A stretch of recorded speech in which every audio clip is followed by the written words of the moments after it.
Hey everybody, how are you all doing? It's tough without golf, isn't it? I hope you're all staying safe and watching my How Did I Do Academy videos for when we finally get back out there. Now that is what this video is all about. I'm interviewing Simon Jowitt, who is the Director of Golf and Head of Golf at Grimsby Golf Club, to ask him a few questions about the lockdown and the potential reopening. So please enjoy the video, click the like button and the subscribe button, and let's hear from you. Comment below, please. So I'm here with Simon Jowitt, the Head Professional and Director of Golf at Grimsby Golf Club. So thanks very much for joining me. You're in your pro shop, I see. My pleasure, Sophie. Yeah, I'm stood inside the pro shop. It's been a while since I've been in here. You can imagine it's a little bit strange wandering in, and I've even got a newspaper from the sort of day that we locked down. So yeah, a little bit surreal at the moment. Yeah, it's been a strange few weeks. First of all, how do you feel about golf courses being closed when lockdown started those few weeks ago? Do you think there was room for courses to be open or not? I personally, yes, I have always believed, right from the sort of first situation where we heard about, the problems that other European countries were having, my initial reaction, I think all of us, the board of directors, greenkeepers, we started to implement systems that we believed would work right from the word go. I mean, don't get me wrong, I fully understand why they've been locked down, but I think you'd have to be in the industry of golf, doing a position like I do, and like you've done in the past, Sophie, to probably understand that actually, the risk in golf, in my opinion, is minimal and it can be done in the right way to really reduce and minimise any risk. Yeah, and in terms of the closure, and I suppose even eventually when we get to the reopening, who are you talking to? What governing bodies are you talking to get the go for the course to be open, or who influenced you on when it closed? Okay, so directly, everybody saw the announcement from the government. The good thing for golf clubs as a whole is that the communication from England Golf and other governing bodies, these guys have all merged. They're in regular contact. I think personally they've done a fantastic job of keeping us up to date. So me personally, I've not felt at any stage as to, I've never felt like we don't know what's going on. I think they've communicated with us really well. And although there's no official we are opening, I'm getting a lot of calls from members who see the information from England Golf and the government, so it would appear that there is some hope soon of golf clubs returning back to some kind of normality. Yeah, fingers crossed. So how has the golf club been operating during lockdown in terms of furloughing? Have you got the green staff working? What's happening there? We've got, lucky for us, we've got a number of volunteers that sort of help with greenkeeping, but we've kept all our full-time greenkeeping staff in place. They've done an absolutely fantastic job of keeping the golf course in condition. In all honesty, for them, it's probably a good opportunity to address those areas that they can never touch, due to the fact that golfers are on that course all the time. As you know yourself, the winter time is generally the only time of the year where golfers might not go out, but the conditions never really permit those greenkeepers to do any kind of repair work or maintenance work. So they've taken every single opportunity to address some of those areas that need looking at, that are difficult to get to because there's a continual traffic of golfers. So it's been a good opportunity for them. Our clubhouse staff, primarily, the majority have been furloughed. Myself and the accounts team are still in place. I visit the golf club every day. We do the usual thing, checking post, voicemails, emails, that sort of thing. A lot of the work I can do from home, but I think it is important for me to be at the golf club, taking pictures of what's going on outside on that golf course and communicating that back to members, keeping their appetite in place to get back to golf. I think is the key for us to make sure that if there is some relaxation soon, that golfers renew memberships to stay interested, etc., etc. Yeah, talking about the communication. So how have you been doing that with the members on emails, social media, stuff like that?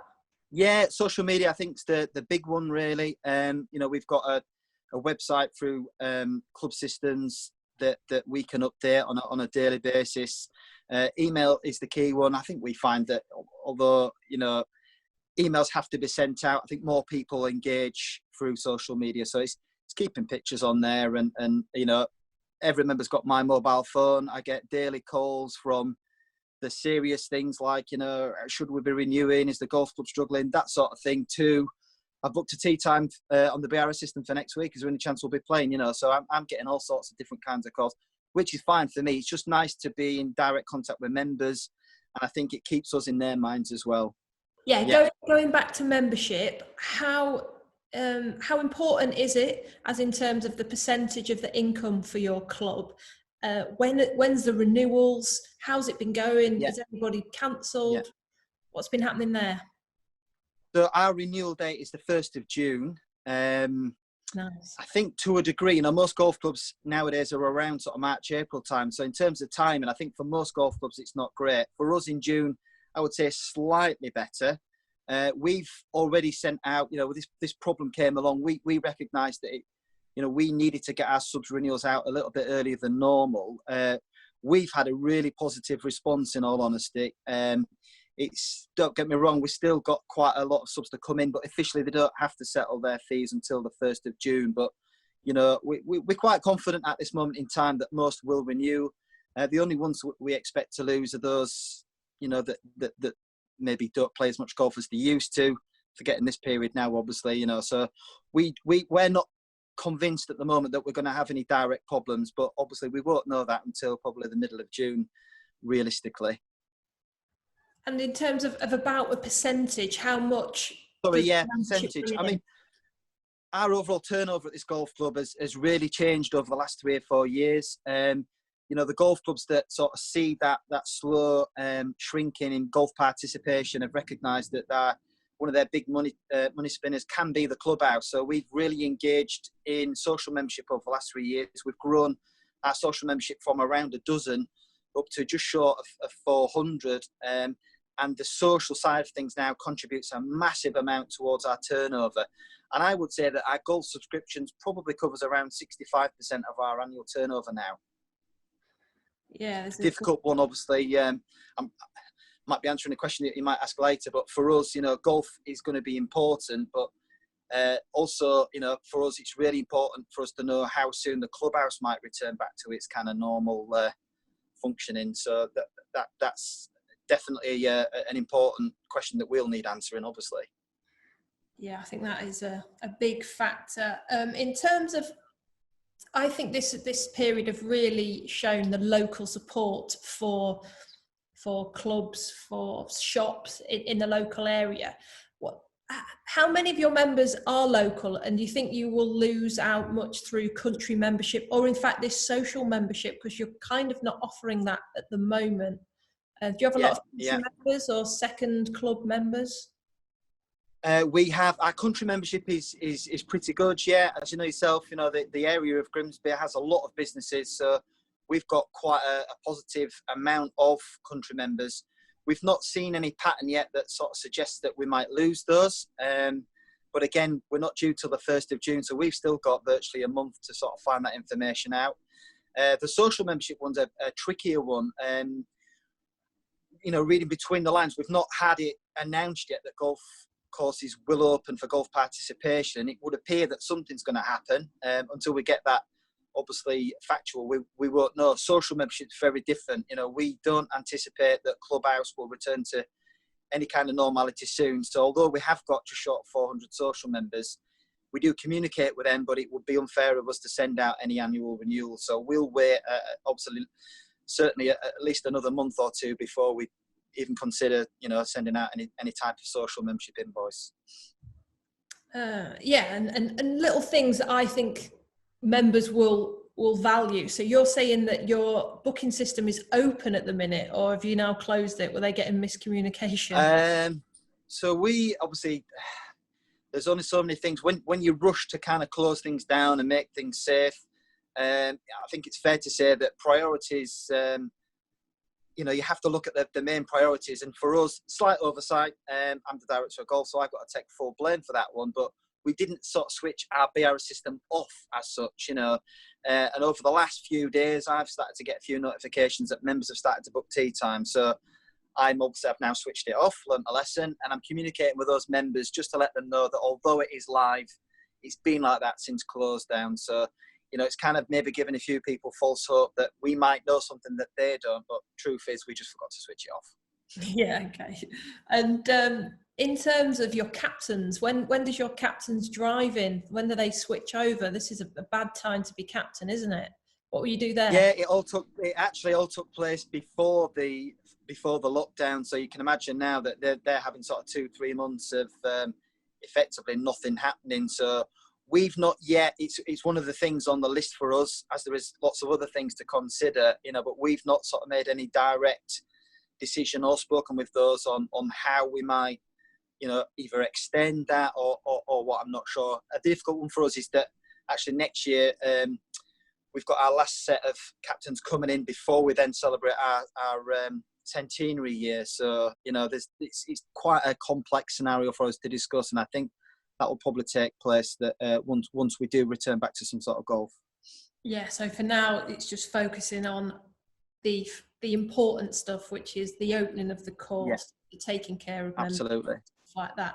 yeah. So Yeah. in terms of, you were saying, because you're quite big at weddings, aren't you, at Grimsby Golf Club? Yeah. How many of, not, I wouldn't say how many have you cancelled, but where have you cancelled to? What are you budgeting this? Yeah. Because you don't know when the clubhouse is opening. So how have you predicted that when this will happen, and how have you gone about that? That must be a big loss to earnings over the next few months. Absolutely. I think from the golf club's perspective and those people that are planning on getting married, you know, it's the biggest day of their lives, arguably, you know, so it's difficult on both sides. We communicated very quickly to let, we do a lot of weddings here at Grimsby Golf Club.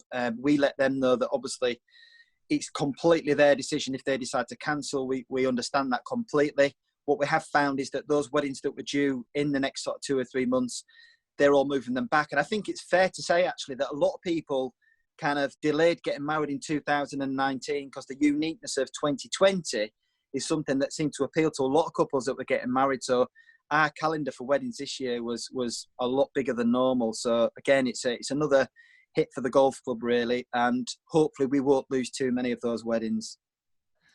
Right, let's get back to what the golfers really want to know, the opening of golf courses. Now, have you seen the proposed moves in Ireland? Have you seen that through any social I've been media? following it closely, yeah. I mean, obviously, I think those countries that are kind of a few weeks ahead of us, it's interesting to see exactly what they're doing. I think another good example is Germany. You know, a friend of mine works and teaches over in Germany.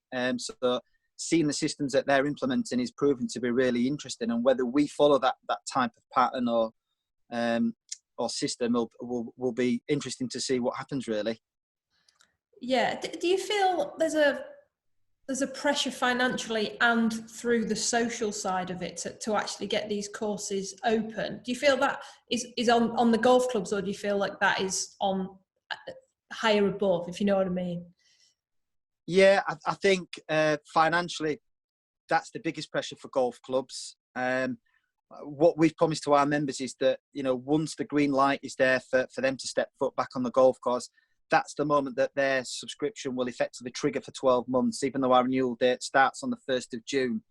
So to a degree, that kind of helps us a little bit more, even if the decision is that, you know, golf doesn't return until the 1st of July, as an example. That's purely an example. Then we'll allow their membership payments to start 12 months from that particular point, if that makes sense.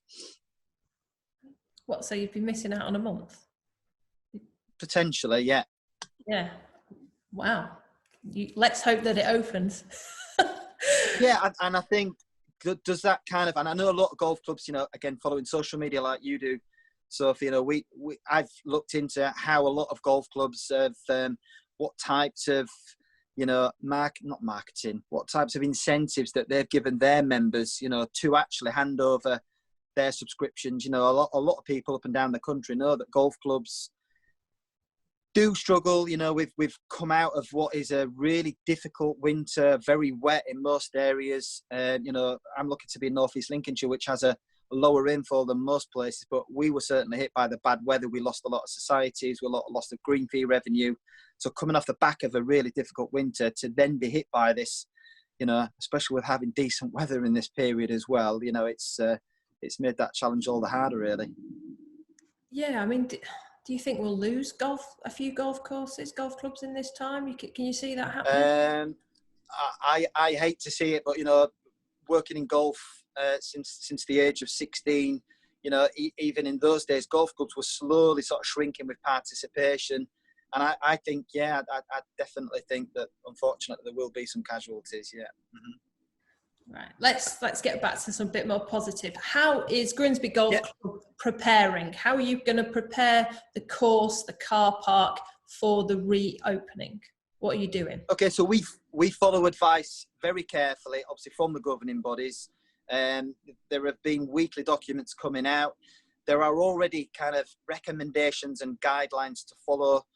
We'll be looking at those very closely. However, they're recommended by the governing bodies. The government might actually kind of overrule certain guidelines that are in place, but we're kind of expecting, access to the golf course only. So pro shop, clubhouse will continue to remain closed as far as we are aware.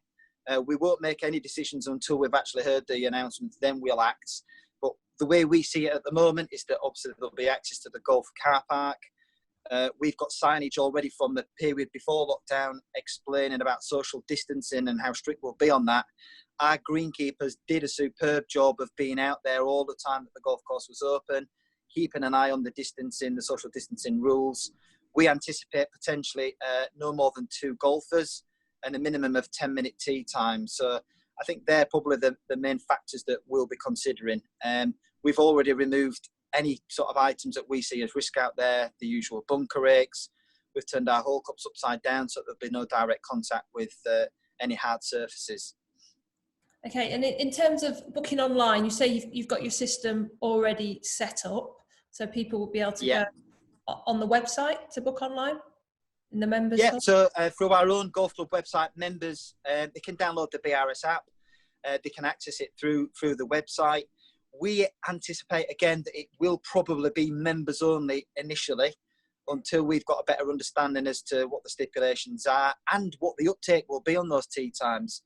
If we're only allowed to let golfers go out in 2 balls at 10-minute intervals, we would normally allow 4 people out in a tee time at 8-minute intervals.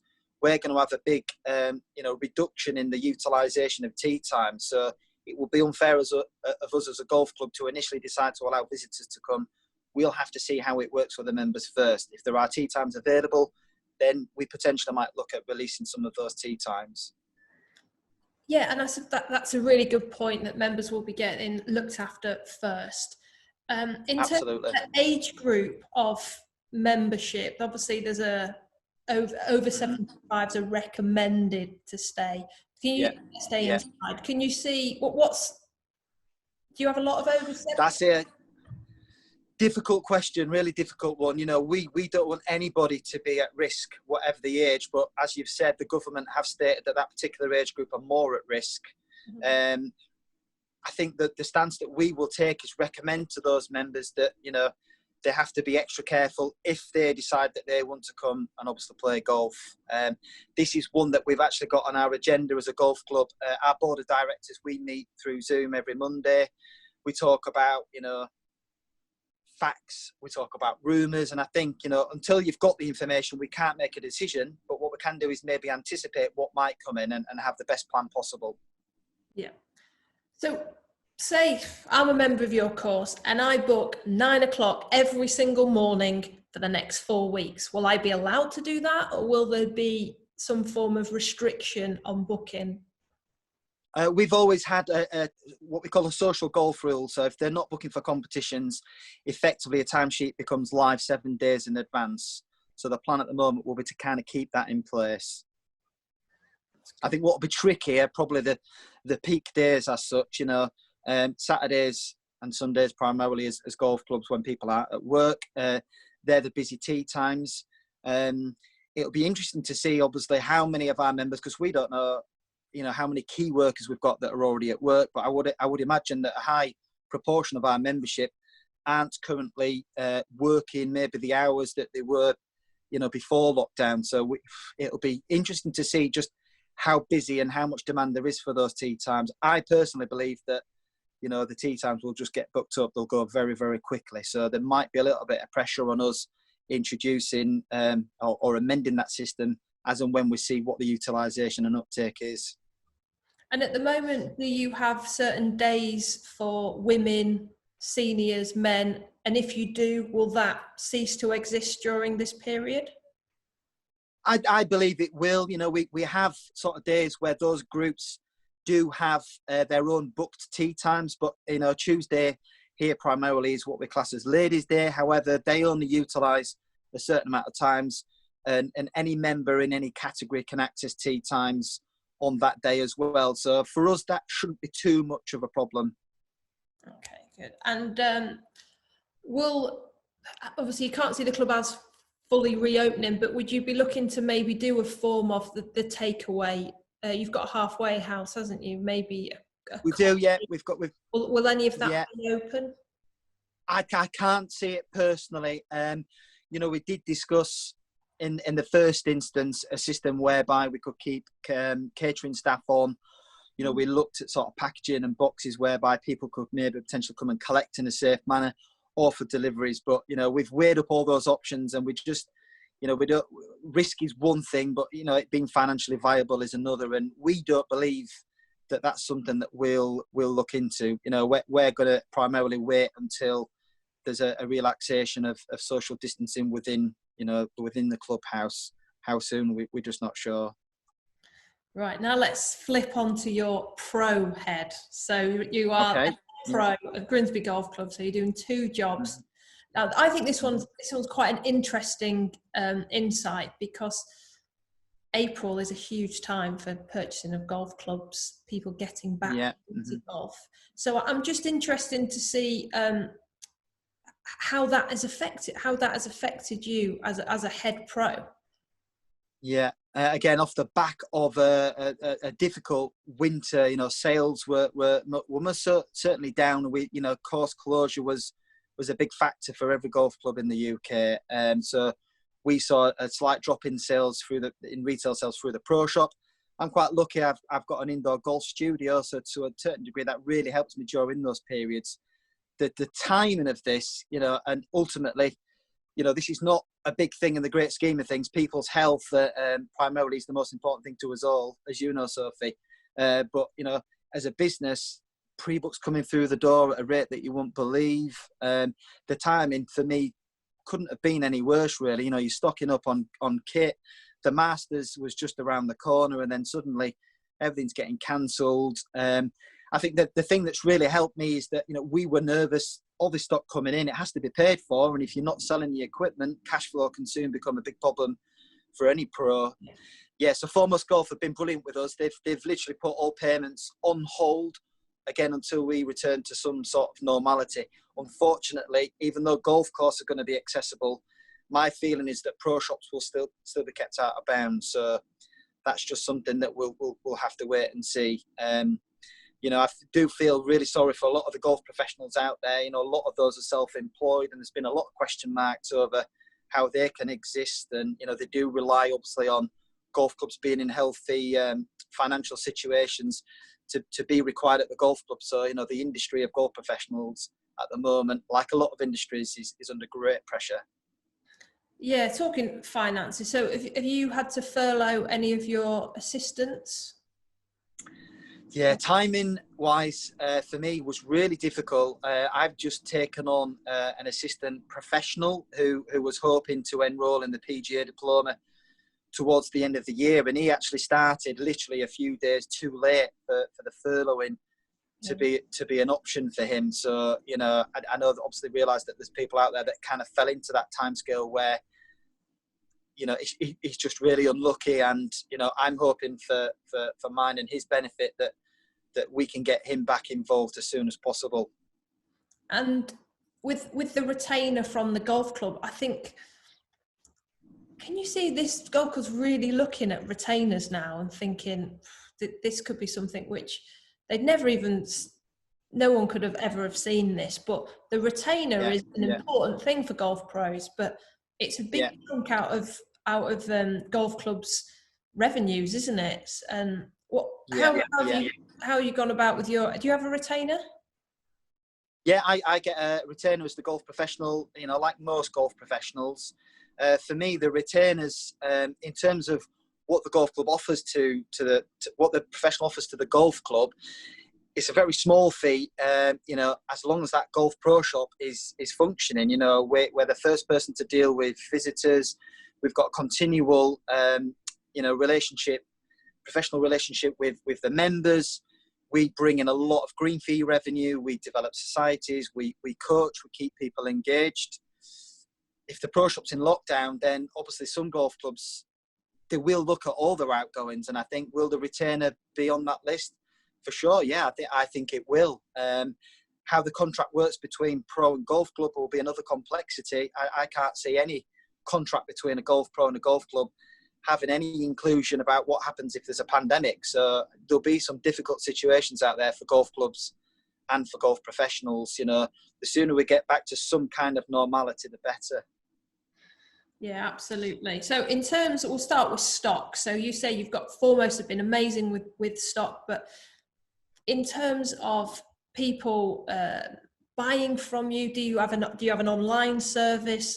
And you're not going to be able to custom fit, I suppose, for a long time. No. This is going to be a big challenge for 2020 to start getting rid of, well, the stock that you've got. So how big a hit is that going to be with selling of golf equipment this year? Yeah, it's a difficult one, and I don't think anybody's got the direct answer to that one. Custom fitting can happen, you know, that you can't not be in close proximity of a customer to actually carry out a custom fit. Luckily for me, you know, I've been here at Grimsby Golf for a number of years. I've got the custom fits that I've done for members over the years. We've still got records of, I'm in direct conversation, even over the last few days, from a few members that are already looking to upgrade their equipment. We have their spec. Unfortunately for us, most golf manufacturers, they're not allowing any orders to come in yet. You know, they're not functioning properly as it stands. But, you know, there are signs that members will continue to sort of support me as a golf professional. And I'm sure that'll happen out there at every other golf club as well. So I've had assurances from members. They understand how difficult it is for us. To go back to your question about online trading, it's a really difficult one. I know some pros that are trying to do it, but unfortunately the big brands do kind of control our ability to retail, and we're classed as a pro shop. I don't have permission from any of my brands to be able to do that online. And the process would involve applying for that type of account. And when these big companies, you know, they're not actually working at the moment, it's just not going to happen. So a difficult one. So unless you've got the online already set up, it's going to be... Absolutely, yeah. I believe majority of professionals will not have kind of online, you know, access. I just can't see that happening.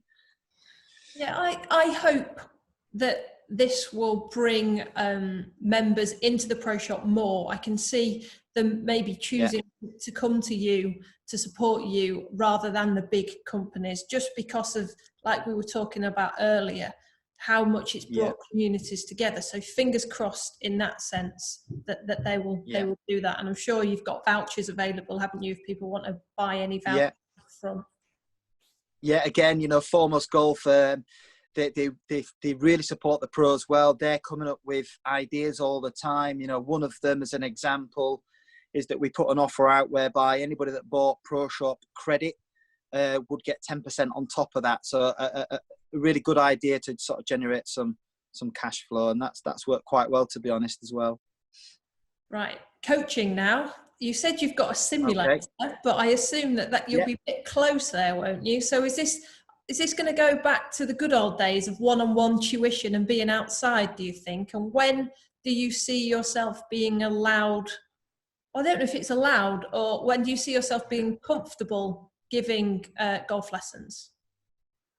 I think I've got to make a decision based on the interest of the customers, you know, the pupils, but I've also got to make my own decision. Do I feel at this stage that it's the safest? You know, I've got children, I've got to think about my safety and their safety. And, you know, at the moment, because of my golf manager position, you know, my thoughts and plans are kind of more in line with what we need to do to get the golf course open.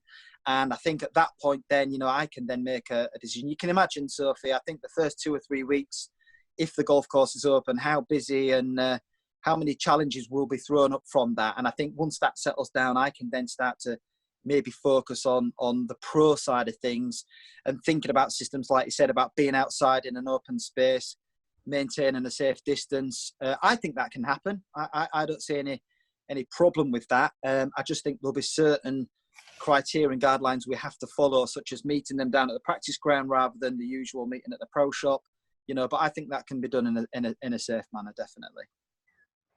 Okay, right. Now I think we could, I think golf can change because of this. I have a theory that more people might join golf clubs because they can't be guests of them. Support your local club and stuff like this. So the future of golf, do you think it will turn a lot more digital on the back of this? Yeah, I think we've seen that already, haven't we? It's fair to say, I mean, I love watching the videos of the golf pros who are doing, social media lessons from the back garden, dogs running around and things like that, so we're seeing a digital move already. And I think what that will probably do is people that work in golf, the golf coaches, I think they recognise now that this is something they could have been doing before a lockdown, so one of the things that we've done, the condition of the golf course has just been absolutely breathtaking. And for us, we can't miss that opportunity. We've got the perfect scenario whereby we can do, pictures. We've had some drone footage done by one of our members.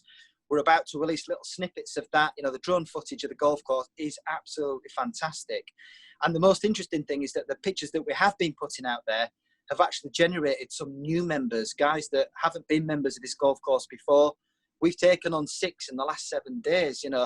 That was a bit of a shock for me, if I'm honest. So, people are at home, they are looking at social media, they are itching to go and, get out of the house. And I think golf is definitely a sport that will appeal to a lot of people. So I think you've got to be positive. You've got to see this potentially as an opportunity as well. And I think if you go for that positive, then it gives you a much better chance of succeeding and hopefully getting out of this difficult situation. Yeah, it is one of the only sports that you can do a lot of the guidelines. It will be one of the first sports, I think, to open. So hopefully golf can jump on that bandwagon of people can actually do a sport as well as social distancing safe. In terms of what do you feel about, now potentially no scorecards? We've already talking about booking golf tee times online. Signing the book might be a thing of the past. I mean, you might sign digitally now. Do you think there'll be a bit of a change to all the apps and the signing in? You've made a good point. The scorecards, to a degree, there are digital scorecards out there that kind of work with game analysis and things like that. So I don't think that'll be a difficult thing to set up. One of the big ones for us is that we have a touchscreen signing in system, for competitions and for social golf. That's something that will have to change quite quickly. And, club systems and HowDidiDo are obviously really up to date with technology. And I'm pretty sure that there'll be something available whereby, if competitions do get allowed at some stage, that can be done through the convenience of your own smartphone device. Yeah, exactly. Right. Well, thank you very much for your time, Simon. If My pleasure. Give one message to one of your members that is umming and ahhing about rejoining, what would you say to them right now? Naturally, we're encouraging everybody to sign up for their membership. We're not far away, I believe, now from getting people out on that golf course. Everybody's been locked down. Everybody's itching to get out there. We've got a perfect golf course in perfect condition, which will certainly put the smile back on people's faces. So, we're seeing a good uptake, and I think we'll continue to see that, Sophie. Right. Great. Thanks very much for your time, Simon. Really appreciate it. Thank you. No problem, Sophie. Well, that was good. I certainly got a lot of answers that I've been thinking about and what I've spoken to a lot of my friends about. I hope you have too. Thank you very much for watching the video, and I'll see you again soon.